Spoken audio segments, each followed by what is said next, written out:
Gary Gensler is a former partner at Goldman Sachs, worth over $100 million. He knows there's no clarity on rules for digital assets. There needs to be clarity in the market. But he doesn't care. Instead of providing clarity, he is launching a full-scale attack on crypto.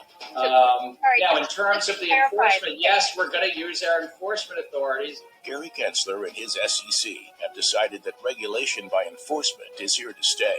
He is attacking American innovators while vilifying the investors he's supposed to protect. Incentives to avoid the anti-money laundering laws, or incentives to avoid, because Bitcoin's being used for ransomware around the globe.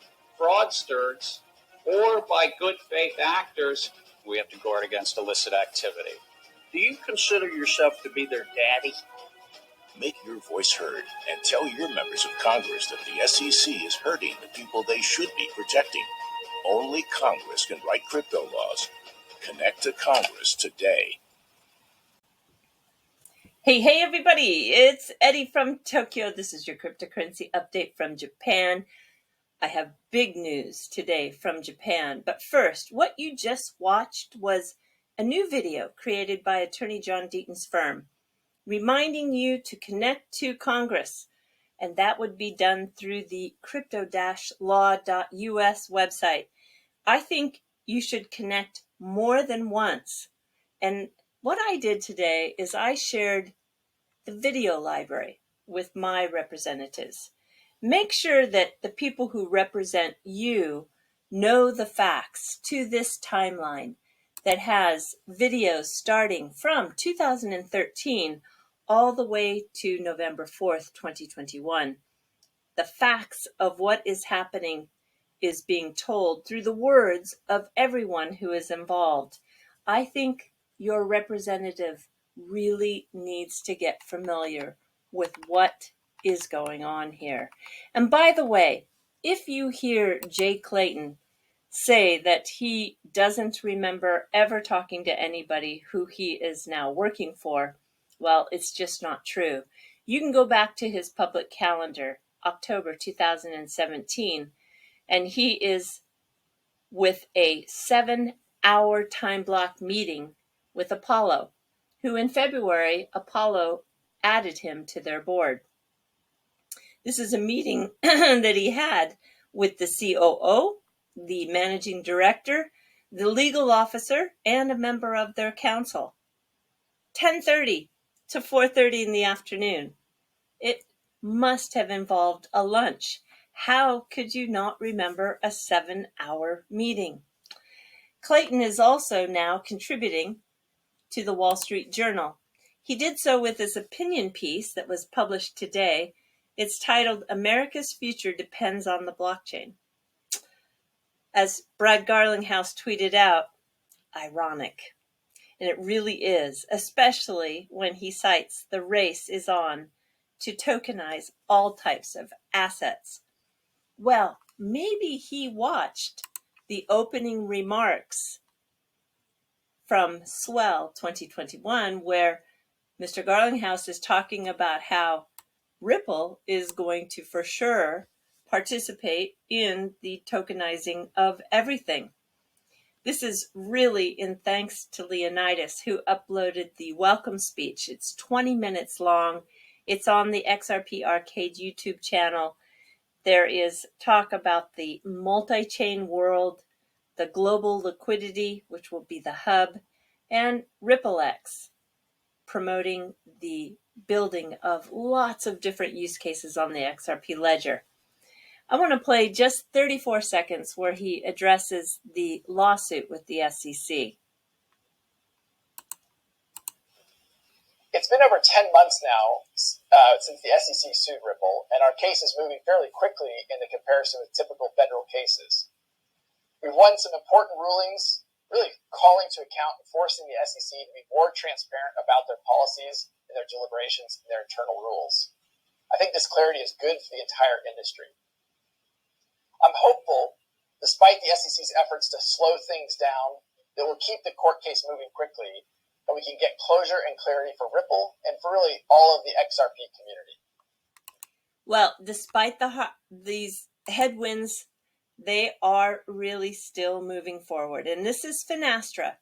Finastra provides software and infrastructure solutions to some 8,600 banks, and they're promoting Ripplenet on their front page. Look at this, the Ripplenet via Fusion Total Messaging.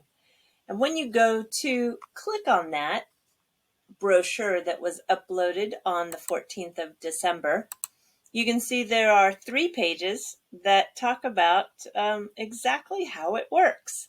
This is really interesting because they're using the Ripplenet cloud to route payments efficiently. And I want to point out something that is very, very important. It talks about the interoperability. Why? Because this includes SWIFT. So it's all interbank services, including SWIFT.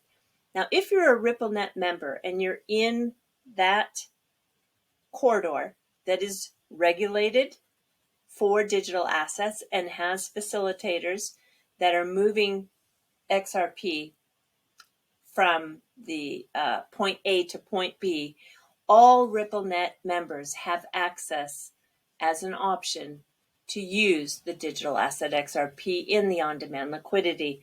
So the fact that we're going to get liquidity soon and Ripplenet is being promoted by Finastra, just think of all the thousands of banks who are going to be able to use on-demand liquidity without worrying about what is going to happen to them by the SEC.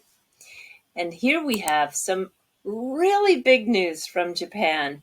In fact, I even poured myself a glass of pink sparkle because this is Japan's first cryptocurrency fund for general investors. It's being offered by SBI that will put together this 7 crypto asset in a basket. You can see there's Bitcoin, XRP, Ethereum, Bitcoin Cash, Litecoin, Chainlink, and Polkadot.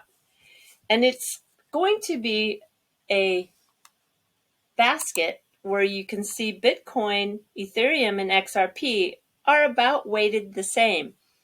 After the first 3 months, they will rebalance to make sure that there isn't any more than 20% max for each asset. And then again, every month, there will be a rebalance should there be a necessity to do that after to reduce the risk. Applications started today, and the investment period is for 1 year, starting February 1st. So I definitely wanted to just toast with a glass of pink sparkle because this is a big deal. The reason why it's a big deal is because this isn't a financial instrument that just is providing a mechanism to bet on the price. No, this is actually going to take assets out of circulation. So congratulations to everybody who has any of these assets because they will actually tie up the asset to create the fund. It's fantastic.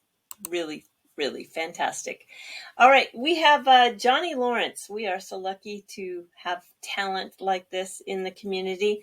And he has some new NFTs that are going to be minted, I think, tomorrow.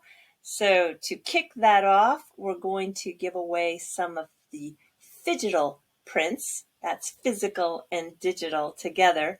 And the phygital prints will be of the bear and the bull, and it'll be in a very fun contest where I will put out the rules and the start time in a tweet tomorrow at 10 UTC time. So let's have a little bit of fun and give away some of these sets. And Tetsuya Tanaka has me laughing again. This is the photographer in Japan that creates these miniatures with everyday items of our lives. In this case, it happens to be some wafer cookies.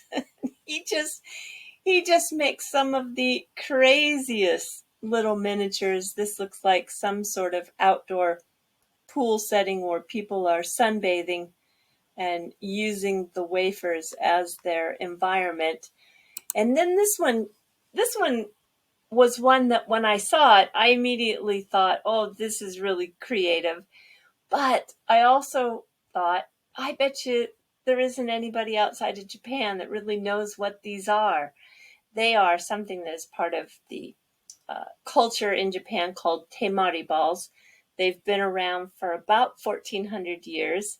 They are a small ball that is made as a handicraft. You can see hand sewn with thread, and it's used to play a game. Very often, where you can kick the ball to different players that stand facing each other in a circle, and you can't use your hands. And this time of year, right before New Year's, a lot of people are working on brand new balls because it's a traditional gift given to children mostly on New Year's Day. So this is the time of year you start to see a lot of these new designs on Twitter being created, and they're just absolutely beautiful. Some of them have a tremendous amount of labor into them because each ball is hand sewn with thread. In fact, if I just play just a portion of this video here, you can see the kind of labor that goes into making them. It's a lot of work. And the finished product is really so beautiful. Some of them look like a work of art that you could leave on a pedestal and just display. So I wanted to just share with you, if you ever see one of these, you can say, I remember that story. And if you ever wanted to give a traditional gift to a brand new bride, you would give her a kimono with the temari design. That will symbolize a happy and fruitful marriage. All right, everybody. Yes, do take care. Sayonara for now. Bye-bye.